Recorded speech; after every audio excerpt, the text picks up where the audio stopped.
From the Vanguard K9 training, and it's the official home of King Quattro.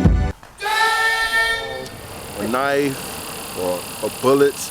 I don't play with other toys. I just play with just what he's going to be utilized for in the sector he's going in. If it's a police dog, I want to teach him the things that police dogs do.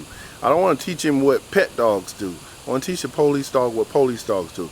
If he's going to be a protection dog, sometimes I train those dogs, cross-train those dogs like I'm training it to go to the police sector in case, you know, I keep him for a while as a protection dog, and then, you know, maybe some officer takes a liking in this dog, and then I take and transition that dog over into other games, or he's already been transitioned into other games, and he can take that dog and utilize him for what he's need to be used for on the streets out here to protect his life and fight crime.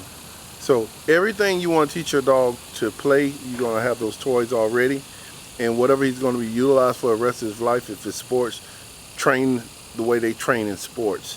If it's police dogs, train the way police officers and instructors train their dogs. If it's protection sport, train the way the protection sports guys train their dog. You know, at some point, if you want a sports dog to be a police dog, you can't go too far, like I say, and pray. So you gotta take these toys and you gotta make a game out of it, and be very patient. You don't have to do it the first time or the second time or the third time. We just want him to know that you don't have freedom to do what you want to do, and this is the game I got going on, and this is the game you're gonna learn to play until he start playing this game. And I pick that dog up and I put him back in the cage. I don't allow him to run free. It's called programming. You hear me say it all the time. I psychologically psych my dogs. So I'm gonna show you, he never picked this up before, but he's played ball games, so this should be very easy to him. Okay, so with this dog, he noticed when I say, he'll get there, so watch it.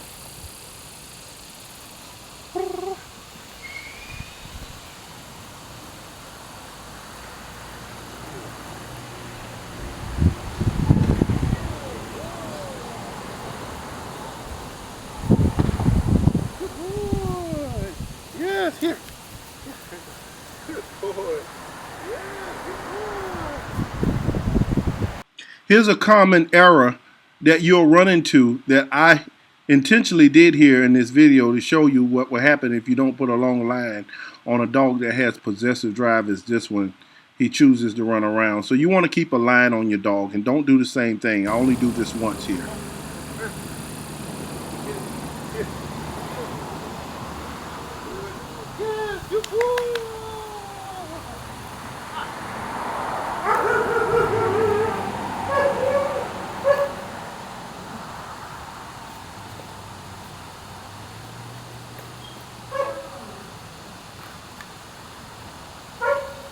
I just want to make the game seem fun. It's just like fetch or any other game. It's not a necessity to play every day, but teach the dog to carry different items in his mouth, and that the game will change at any given time.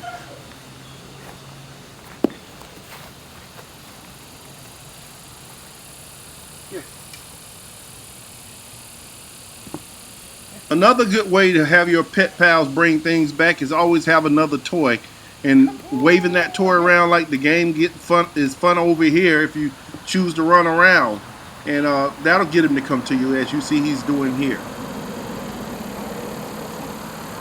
I'm making these common errors and mistakes just because we're making a training video for you guys to enjoy and to utilize in your training if you like. So these are the common mistakes that we can make, and I'm telling you how to correct them.